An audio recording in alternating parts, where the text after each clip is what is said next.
বললাম, চটপট ঘরের রাস্তা দেখাও, অনেক বেলা হয়ে গেছে। পুরোহিত রামেশ্বর মিশ্রার কাছে জানকীকে জমা করে দিলাম। রামেশ্বর নেহাত ভালো মানুষ, আমার কাছে দুঃখ করতে লাগলেন। আমরা বেটিকে মানুষ করতে পারিনি বাবু, কোনো কথা শোনে না, সারাদিন বনে জঙ্গলে ঘুরে বেড়ায়। বেন্দ্রপ্রসাদ ওকে বিয়ে করতে চায়। ওই অমানুষটার হাতে হয়তো একদিন মেয়েকে তুলে भी দিতে হবে।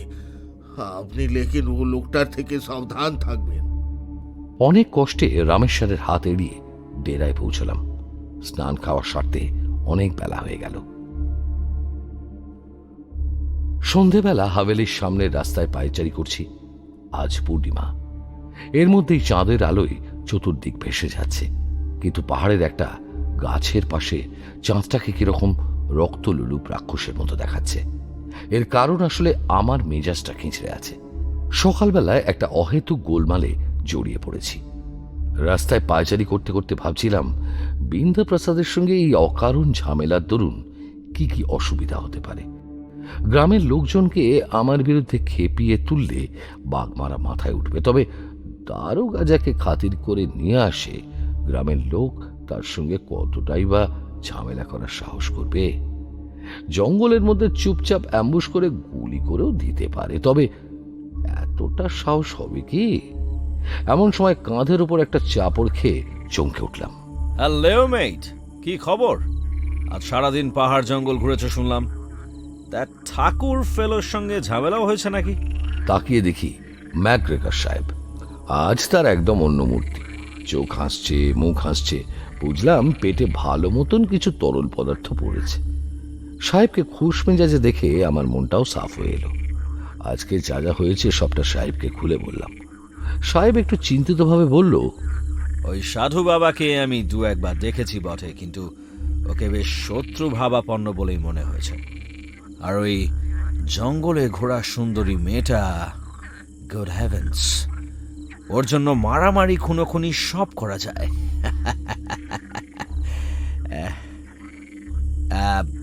আই হ্যাভ এ প্রপোজাল রয়। মানুষ খেকো বাঘ কোনো সহজ শিকার নয়। আমরা যদি একসঙ্গে চলাফেরা করি তাহলে দুজনে দুদিকে নজর রাখতে পারবো, আমাদের নিরাপত্তা বাড়বে। কথাটা কিন্তু ভেবে দেখো।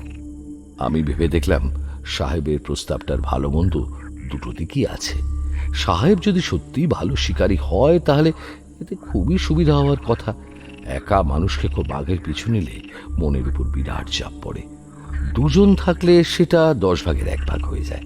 তাছাড়া দুজন বন্দুকধারীকে একসঙ্গে দেখলে চিতাবাঘ কোনো কারণেই হঠাৎ আক্রমণ করে বসবে না।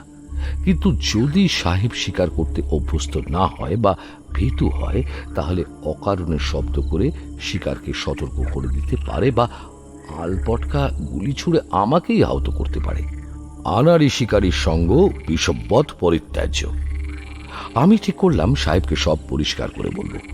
আমার প্রস্তাব হচ্ছে, আমরা আগামীকাল সকালে একসঙ্গে জঙ্গলে ঘুরে বাঘ খুঁজব। যদি আমার সাহেবকে শিকারী হিসেবে পছন্দ হয় তবেই পরবর্তী দিনগুলোয় আমরা একসঙ্গে শিকার করব, আর না হলে যে যার পথ দেখব। সাহেব দেখলাম ব্যাপারটা বেশ স্পোর্টিংলি মেনে নিল। কথা হলো, ওকে দেন, কাল ভোর 5:30টায় আমরা নদীর ধারে মিট করছি। বাই। কিন্তু মানুষ ভাবে এক আর হয় এক।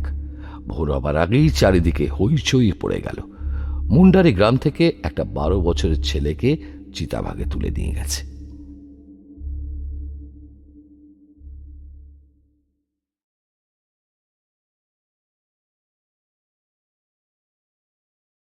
করবে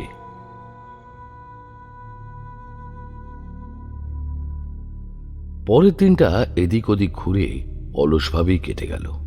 বিকালে দেখলাম সাহেব কোথা থেকে বন্দুক নিয়ে ফিরল। আমাকে দেখেই মুখটা ফিরিয়ে নিল। এসব গায়ে মাখলে চলবে না, শিকার একা একা করাই বুদ্ধিমানের কাজ। অবশেষে এলো সপ্তমীর দিন। দিন কেটে রাত। সাধারণভাবে চিতাবাঘটা যে কটা আক্রমণ চালিয়েছে তার সবই শেষ রাতে, তাই ঠিক করলাম খেয়ে দিয়ে একটু ঝিমিয়ে নিয়ে রাত 11টায় বার হব। মানুষ খেকো চিতাবাঘের রাজত্বে রাতের বেলা জঙ্গলে থাকা খুবই বিপজ্জনক, কিন্তু এ চিতাবাঘের পায়ের ছাপ দেখা যায় না। একে অন্য জানোয়ার মেরে খুন্নিবৃত্তি করতেও দেখা যায় না। সত্যি কথা বলতে কি, এর হালচাল দেখলে মনে হয় একে কেউ কোথাও লুকিয়ে রাখে, খাওয়ায় দাওয়ায়, তারপর নির্দিষ্ট তিথিতে গভীর রাত্রে ছেড়ে দেয়। এর মোকাবিলা কেবল সেই নির্দিষ্ট তিথিতে, সেই নির্দিষ্ট সময়েই করা সম্ভব। রাত 10:30 নাগাদ উঠলাম। গণনাথকে বলা আছে ও পরে সদর দরজা বন্ধ করে দেবে। জানলা দিয়ে বাইরে তাকালাম, নিরন্ধ্র অন্ধকার। আমি আমার 8 সেলের টর্চটা ঘরের মধ্যে জ্বালিয়ে নিভিয়ে দেখে নিলাম কাজ করছে কিনা। এই লম্বা টর্চটাতে দিনের মতো আলো হয়, আবার হাতুড়ির মতো অস্ত্র হিসেবেও ব্যবহার করা যায় এটাকে। হ্যাভারস্যাকে জলের বোতল, হান্টিং নাইফ, চা ভরা থার্মোফ্লাক্স, বিস্কিটের প্যাকেট সব ঠিকঠাক আছে। এবারে রাইফেলের সেফটি ক্যাচ তুলে ফেলে চেক করে নিলাম।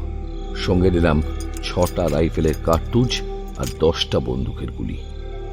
এর মধ্যে 2টো AA নাম্বার ছড়া, 4টে LG গুলি আর 4টে লেথাল বল।